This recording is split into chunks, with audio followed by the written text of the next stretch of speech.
ભાઈ ના શો માં જયો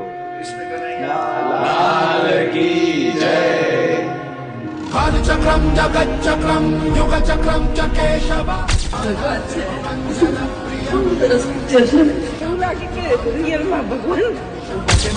चक्रम जगत चक्रम युग चक्रम च केशव आत्मयोग भगवान परिवर्तय લાગે છે કે કોઈ ઇન્વિઝિબલ હેન્ડ ભગવાનનો હાથ આ ફિલ્મની સફળતામાં છે. અમને શૂટ દરમિયાન રોજ લાગ્યું ભગવાને એમનું મૂળ પીછું છે ને અડાડી દીધું છે.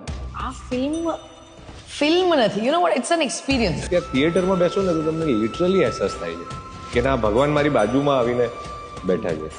આપણે કહેતા હોય ભગવાન તમારા ભાઈબંધ બનશો, પણ અમને એવું લાગે કે ભગવાને કીધું કે તમે બધા અમારા ભાઈબંધ બનશો. જાત્રા કર્યાનો સંતોષ લાગે. હું એ કહેવાનો જ હતો કે આ જાત્રા કર્યું ને એવું લાગે. This experience is mind blowing क्योंकि ऐसी फीलिंग बाद में नहीं आएगी. हम हजारों फिल्में बनाएंगे, कुछ भी करेंगे, लेकिन ये फीलिंग जो है we will never experience Krishna. So I want to enjoy and we all are enjoying our best. Thank you.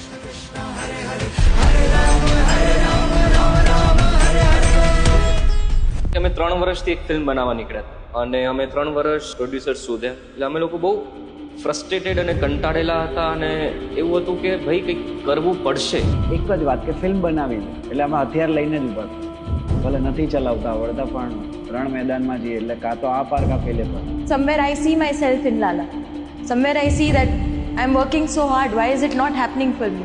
દિવાળીના દિવસે એવું હતું કે ભાઈ હવે પેલું ડૉક્ટર કહી દે ને કે ભાઈ હવે વેન્ટિલેટરથી હટાવી લો, હવે ઘરે લઈ જાઓ અને પ્રાર્થના કરો. મેનિફેસ્ટિન આખી કન્વિન્સ્ડ હતી કે અત્યારે દિવાળીને કારણે લોકો થિયેટરમાં નથી જઈ રહ્યા. તમે થોડું ટકાવી રાખશો તો કૃષ્ણ આવવાના જ છે.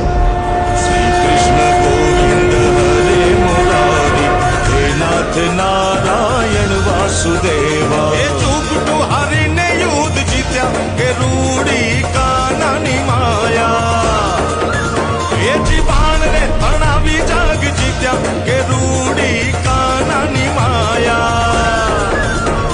ફિલ્મને જે પ્રતિસાદ મળ્યો, જે હિસાબથી કલેક્શન થાય, જે હિસાબથી લોકો જોવે છે, એની વાતો કરે છે, કેવી ફિલિંગ આવે છે? વિચાર્યું હતું કે આ લેવલનો રિસ્પોન્સ આવશે?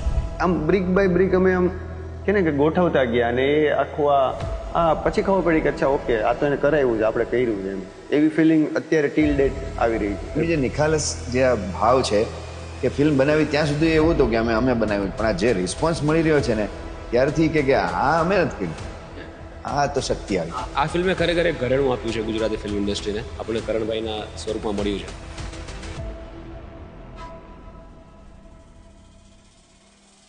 એટલા ઇંગ્લિશના એક્ટરો છે ને એ બધામાં સૌથી સારો એક્ટર હોય ને તો તું. કારણ કે આણે જે કર્યું છે ને સાહેબ આમની બારો ન આવે. શૂટ વખતે ખાઈ નહીં, ઓલું ન કરે. હું કહું મેં આને કોક ખવડાવો, આપણે નથી જોતો ભાઈ, એટલું બધું નહીં કરવું યાર, ચાલશે. માનસીએ પહેલી વાર જોયું ત્યારે એને સહજ ભાવ કીધું કે national award four best actor. અને પાછા નેશનલ એવોર્ડ વિનરે કીધું એટલે તને નેશનલ એવોર્ડ મળી ગયો. કૃષ્ણ ભગવાનનો રોલ પ્લે કરવો ખરેખર બહુ ચેલેન્જિંગ છે. કેવી રીતે કેરેક્ટરમાં ઘૂસ્યા? કૃષ્ણ ભગવાન કેવી રીતે બન્યા? ત્યારે મેં હા પાડી દીધી. પછી રિયલાઇઝ થયું કે ના ઊભો રહે, કારણ કે આ ઇઝી કેરેક્ટર નથી. મને એ ટાઈમે એવું લાગતું હતું કે હું નહીં કરી શકું. એટલે શૂટના થોડા દિવસ પહેલાં મેં ના પાડી દીધી કે ભાઈ સોરી મારાથી નહીં થાય. કેમ એવું લાગ્યું નહીં કરી શકું? એ ટાઈમ ફેઝ બી મારો એવો હતો કે મને એટલું